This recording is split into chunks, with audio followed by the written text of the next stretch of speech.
কামরাঙার চাটনি করব। ধুয়ে নিয়েছি কামরাঙাগুলো আর এরকম করে গোল গোল করে কেটে নিচ্ছি। তেল গরম হয়ে গেছে, শুকনো লঙ্কা দিয়ে দিচ্ছি আর হচ্ছে 5 ফোড়ন দিচ্ছি। দিয়ে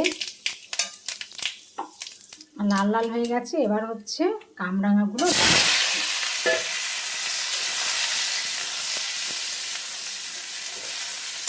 ঢাকা দিয়ে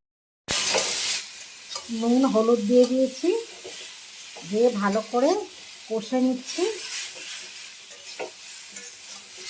হয়ে গেছে, এবার জল দিয়ে দেবো। এবার ঢাকা দিয়ে দেবো, একটু সেদ্ধ হয়ে যাবে, তারপরে চিনি দেব। কামরাঙার চাটনি হয়ে গেছে।